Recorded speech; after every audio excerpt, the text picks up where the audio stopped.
Ever since we started grade school, we've all been told that we need a big, strong government to look after us. And that, sure, it may need fixing here and there, but generally today's government size is about right. We disagree. We think that government is a parasite, living off what you and I earn and using our money to do unpleasant things to us. From being a nation of self-reliant go-getters, America is fast becoming a country of government junkies.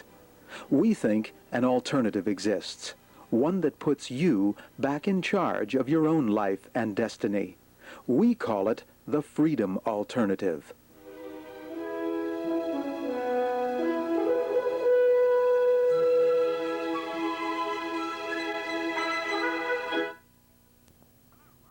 Hello, I'm Jim Davies, and welcome to another edition of the one program on television that tries to see things as they ought to be, as well as the way they are, the freedom alternative. Today, I'm going to take you back again to the Libertarian Convention in Chicago over the Labor Day weekend, to another of the side shows. Here in this room, there was a range of exhibits, freedom outreach organizations, T-shirt stalls, candidate information, bookstores, and so on. Here's an excellent exhibit produced by the Libertarian Party itself as a 21st century museum housing the symbols of a whole range of government agencies which will by then be extinct, we trust, but which have made our lives miserable in this 20th century. Also in this hall is a stand advertising a think magazine called The Pragmatist, and we shall meet the two men who operate it and talk with them about the particular emphasis they bring. As you'll see, they're on the leading edge of libertarian thought, and I think you'll enjoy a fascinating pair of interviews. Their names are Schroeder, the publisher, and the editor, Jorge Amador, whom we shall meet first. Well, Jorge Amador, thank you so much for joining us on the Freedom Alternative. Well, thank you for having me. Good of you.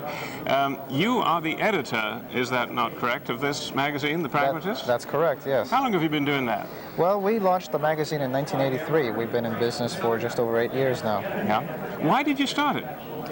Well, Jim, for a couple of reasons, basically. We perceived that there was a need for the public to receive a product that would present the practical benefits of free markets and social tolerance on the one hand, and on the other hand, we wanted to have a publication that would persuade people who believe in free markets and social tolerance to promote the practical benefits of these two features. Mm-hmm. Now, would I be correct in thinking that most of your subscribers are libertarian people, activists, party members, and so forth? Yes, that's correct. As a matter of fact, our very first issue was addressed exclusively to libertarians. We kind of harangued them for not using practical arguments for freedom. I'm sorry, please continue. Oh, that's fine.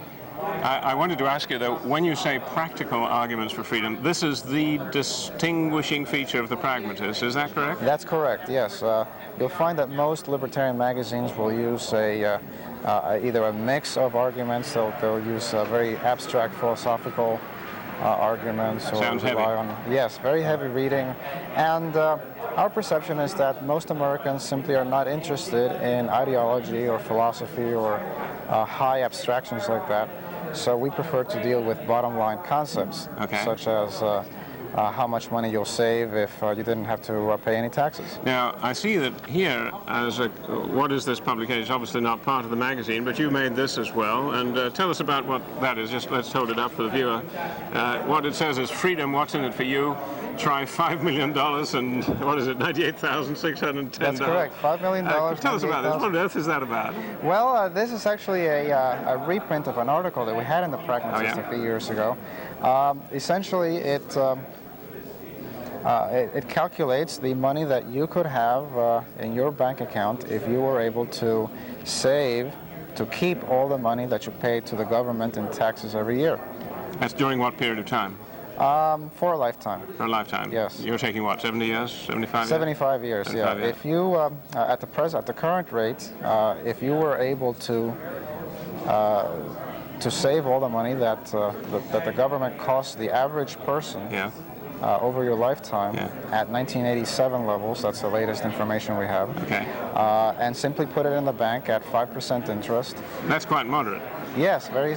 We do it deliberately to Yeah. to understate the. A lot of people could do better than that if they, Of course, if they worked yeah, at it. do 8-10%. Yeah. But it's an illustration of how much money you could have if you were simply able to keep the money that you pay each year in taxes.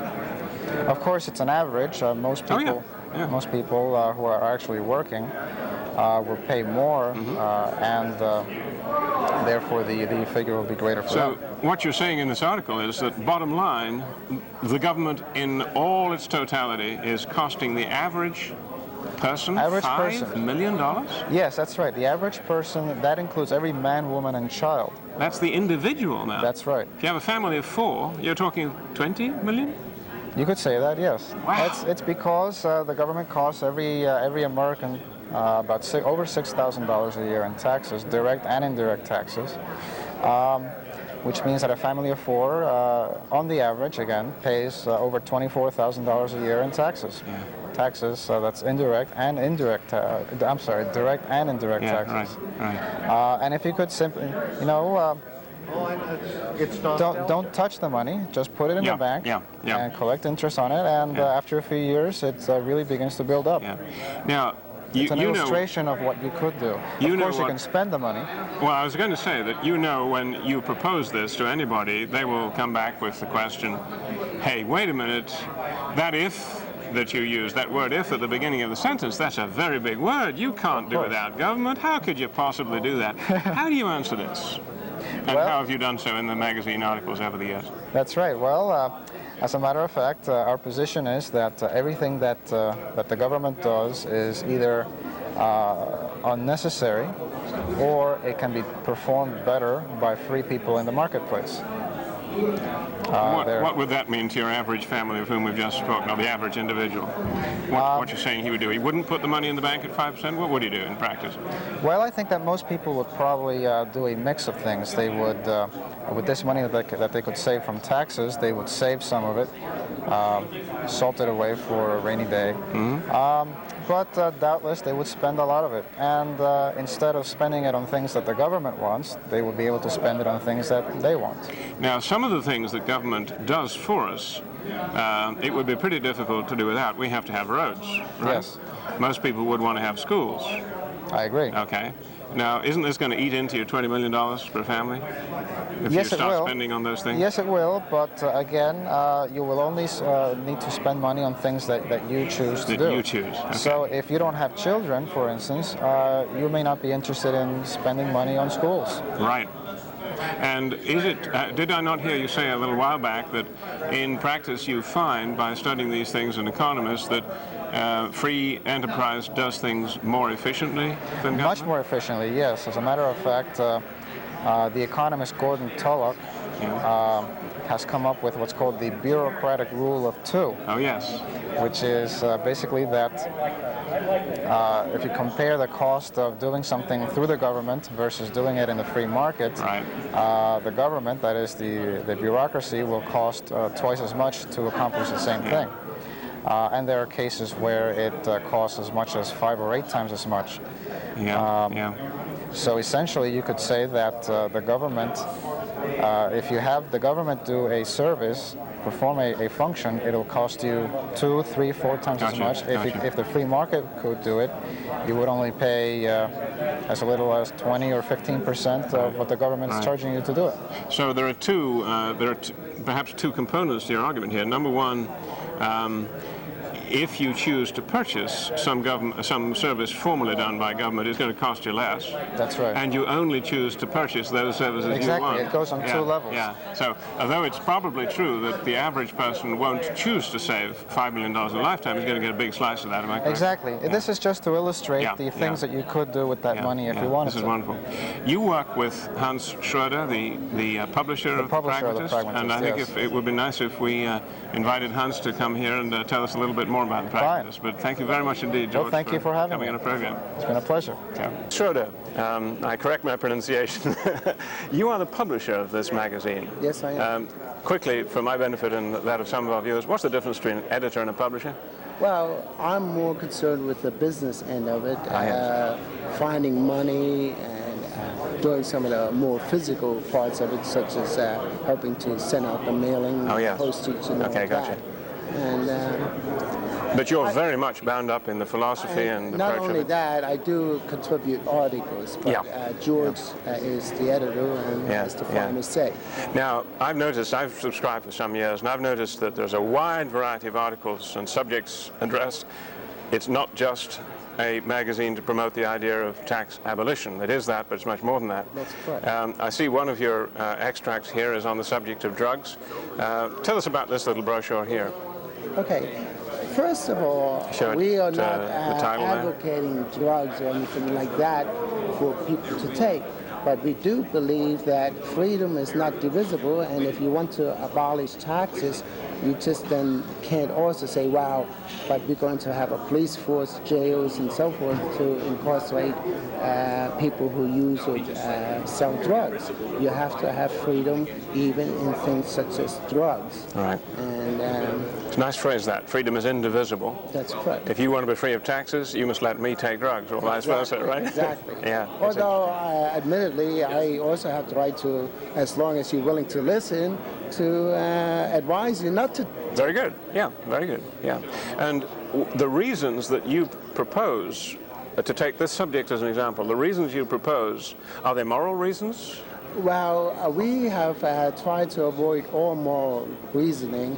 We feel that it's much better to use arguments that are observable, practical, economical, and so forth. As in the case that George was just telling us about abolishing taxes, you're not advocating doing it because tax is wrong, but because it's expensive and super expensive. And of course, the so-called drug war is a very, very expensive war. So what are the practical arguments for abolishing drugs then? Well, the first thing is you would certainly virtually cut the prison population in half. You would cut... Really? Yes, over half of the people incarcerated today are from drug-related crimes, from drug usage, and so forth. And obviously, you can look at your courthouses. You can almost imagine you could empty half of the courts out. The police. You can really have tremendous savings. And the other thing, of course, is there are other gains. For example, we are advocating that drugs are made by pharmaceutical companies so that they would be pure and so forth, just like you would want aspirin to be perfectly pure and measured and so forth. We are saying that most of the drug-related health injuries and death and so forth is caused by lack of proper pharmaceutical-grade drugs. Again, we are never advising people to use drugs or anything of that sort, but we feel just as prohibition,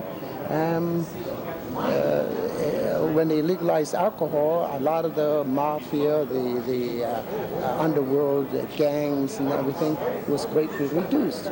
The same will occur with... I understand that when they did have prohibition of alcohol, and things like bathtub gin were produced, people died not from overuse of alcohol, but from the impurities in the bathtub. Exactly. lead and wood alcohol poisoning, for example. And that's happening today in other illegal drugs? The same thing is happening.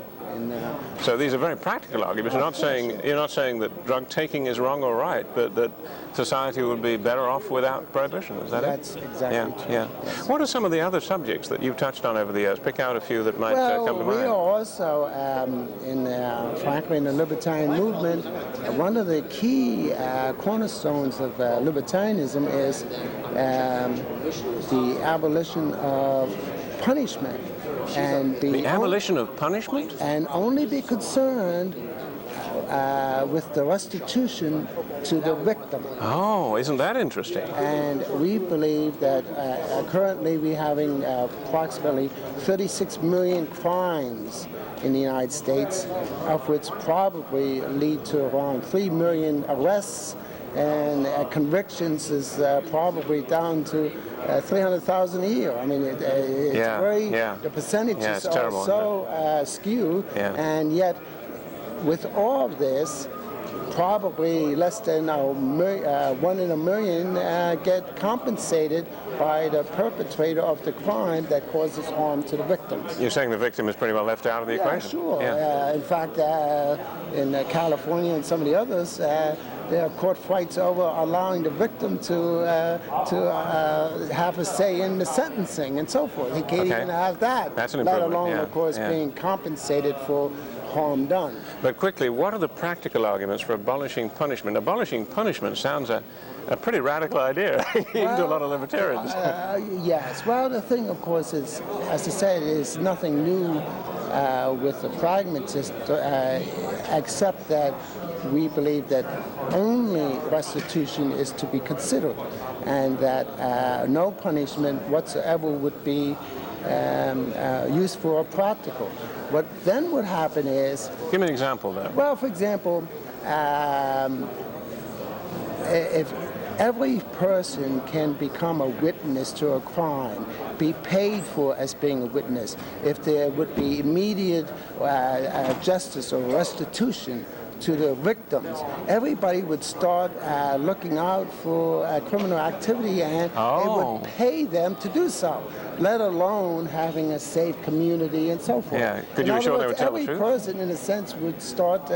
being a policeman of a sort. Yeah, in a sort. Yeah. He would not have any other rights other than a citizen has, except that if you are a criminal, you would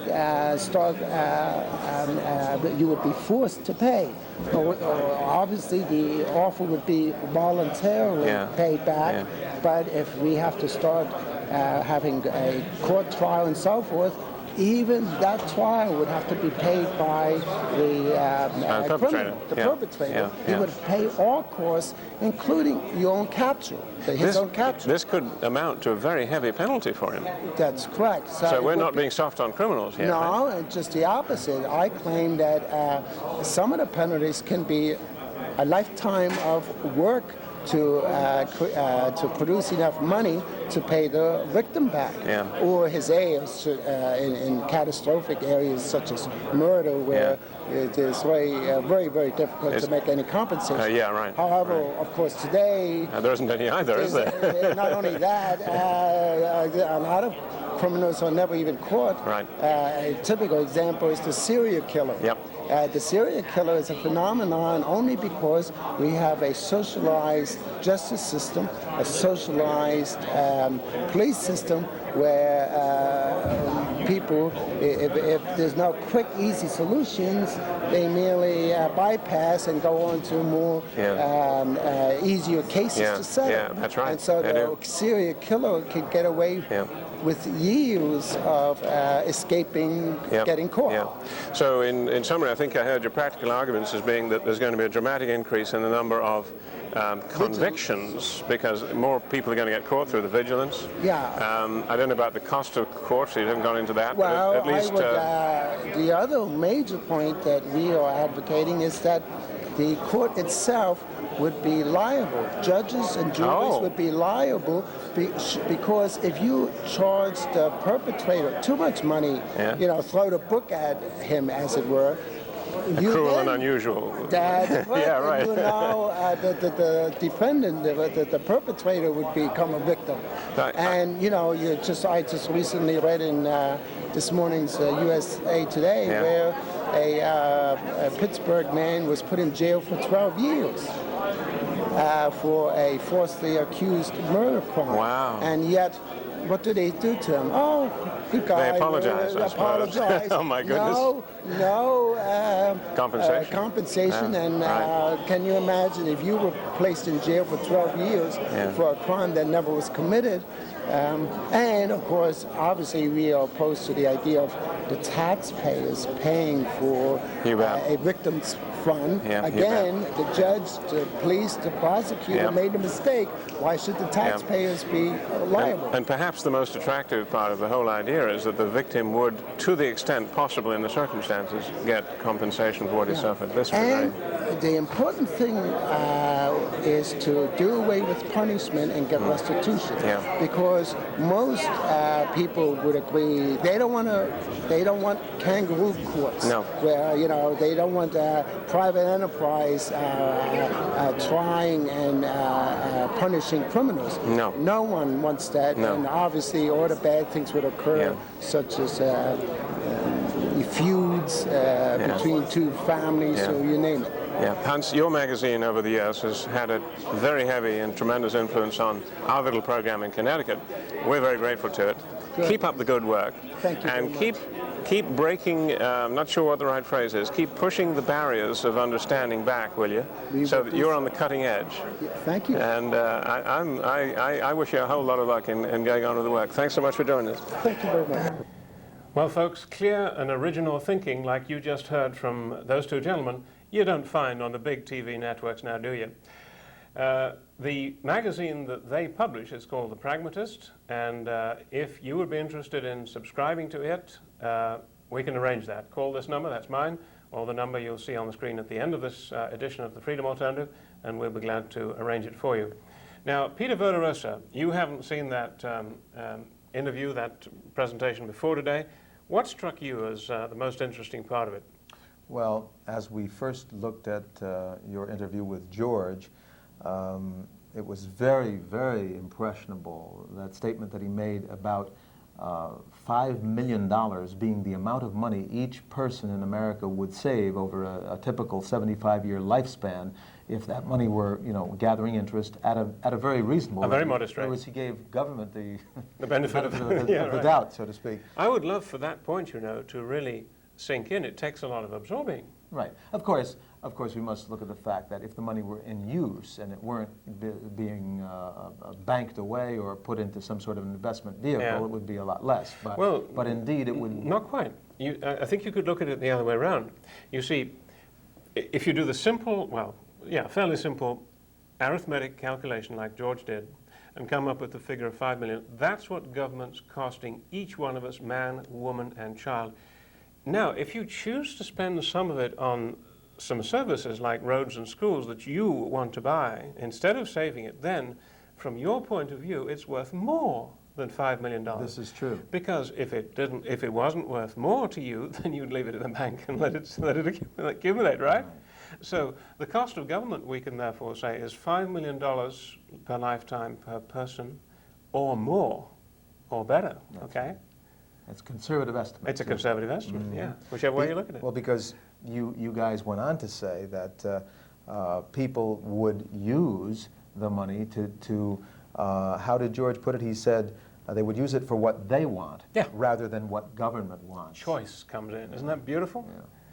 It's fantastic. I think it's a most vital point, and one can say, the cost of government is $5 million. That's a huge figure, and it's difficult to take in. Right, and then once again... And forgive us, folks, we're going to repeat it. The cost of government to each one of us is $5 million. If government wasn't there, if we weren't forced to buy it, you'd have, at the end of your lifetime, each one of us, $5 million. Correct. Perhaps more, but perhaps more. That's the average Probably per more. person. And this is an absolutely astounding thought. And he did bring out that, of course, we wouldn't choose to let it all accumulate. We would spend it on things like roads, schools, and so on. Exactly, the things that government no longer provided. Yeah, but we do the choosing. Under a system, as espoused here on the Freedom Alternative. How did you like the bureaucratic rule of two that he brought out? That is something that we've touched upon many times in the past, and there you have it. Government performs a service, and it always costs anywhere from 2 to 3 to 4 to 5, even 6 times more, depending on what realm of service you're talking about, more than it would if it were provided privately. That is astounding. This has been tested in various ways around the country when something changes from being done by government into being done by free enterprise, unfettered free enterprise.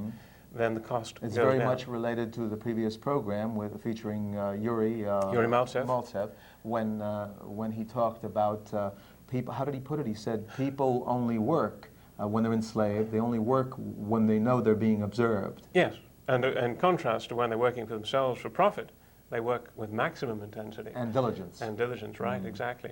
And indeed, I think he ended the extract that we took from that by saying the solution for the Soviet Union is to privatize and privatize and privatize and privatize fast as possible. Exactly. And that's what we're talking about here. Wasn't there something omitted too about hospitals that you wanted to, You know, interject? since we've got a moment, let's do that.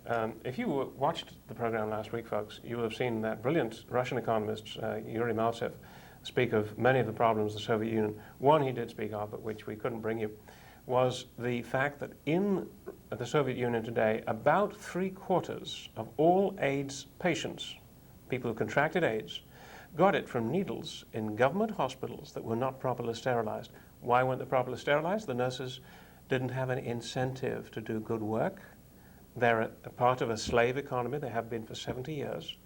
And 3/4 of the patients got it from government needles. You probably didn't know you can catch AIDS from government. You do now.